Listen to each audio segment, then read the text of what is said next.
Petit warning, on va passer en anglais si vous le voulez bien, voilà, pour accueillir notre prochain speaker, dont on est très honoré de la présence. I am now pleased to welcome on stage Lord Barker, Executive Chairman of N+ Group and former UK Minister for Energy and Climate Change. Please, stage is yours. Welcome.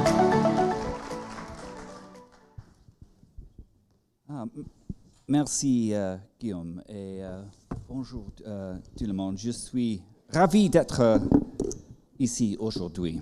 Je suis Greg Barker, président exécutif du groupe N+, le plus grand fournisseur mondial d'aluminium et d'hydroélectricité indépendante. Mais maintenant, si vous me le permettez, je vais poursuivre en anglais. I'm afraid English and French relations are bad enough as it is without me murdering the French language. But I know what you are thinking. What is the chairman of a big industrial emitting aluminium company doing at this conference? Has the poor chap come into the wrong room? Should he actually be down the hall speaking somewhere else to big industry? Well, no is the answer. I am here because aluminium has a big secret that I want to share with you. But aluminium per se is a very important building block of the new economy, the new green economy that we must build in urgent response to the climate crisis. Aluminium is an essential component of electric vehicles. They typically take 30% more aluminium than a conventional combustion engine car. It is essential for renewable energy infrastructure. About 80% of a solar panel installation is actually aluminium. It is vital for sustainable packaging.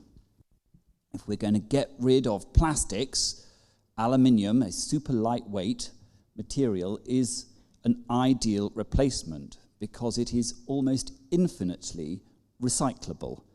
Over 70% of all the aluminium that's been created in the modern industrial era is still in circulation.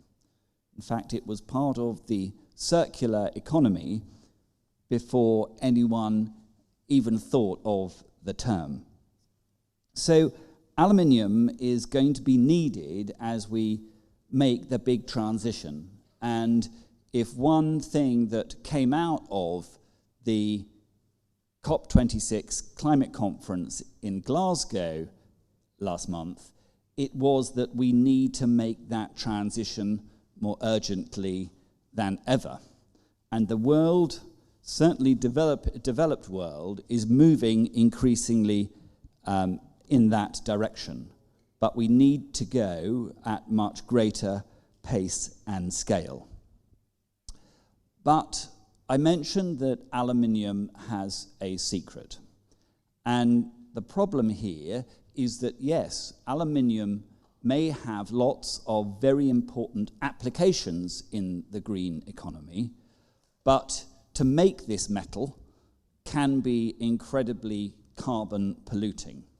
In fact, if the aluminium industry were a country, it would emit more carbon than France. It would emit more carbon than Germany or Japan. It is one of the big 7 industrial emitters that are causing the climate crisis. However, it doesn't have to be that way. The reason that aluminium is so carbon polluting is that the majority of the world's aluminium is made using coal-fired electricity. And it's a very, very energy-intensive process. Most of that, over 60% of global aluminium, comes from China, where they're using coal to make power. Now, if you are using coal to make aluminium, it will take over 18 tons of carbon to make just 1 ton of the metal. 18 tons for 1 ton of metal. However, if you replace coal-fired electricity in that process with a clean source of energy, you go from 18 tons to 2.3. 18 to 2.3. And that is what we do at the N+ Group, because we are the world's largest producer of low-carbon aluminium. Now, 2.3 tons of carbon for a ton of this metal is still too much.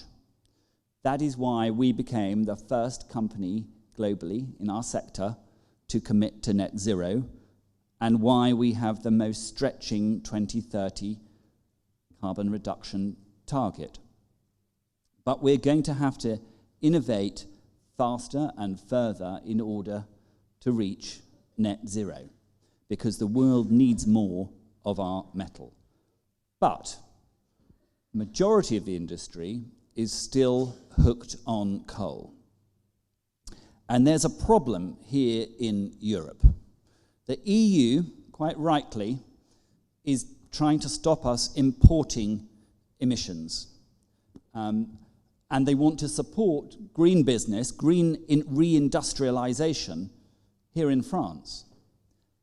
One of the ideas of how you create a more equal playing field between industrial competitors is the European Commission's idea for a carbon border adjustment mechanism, CBAM, where they're proposing to put a tariff on imports. However, there is a problem. It's not ambitious enough. It doesn't go far enough. It doesn't get to the nub of the problem, because in the case of aluminium, they're only going to scope 1 emissions. That's just the emissions from the actual factory, from the smelter, instead of looking at the power input to make that product. And so it's really important that you look at the power that goes in to make these big industrial materials. Not just aluminium, but steel, cement, chemicals, all of the key commodities that will be needed to build out the infrastructure for the new green economy. It's really important that we don't have unintended consequences, because at the moment,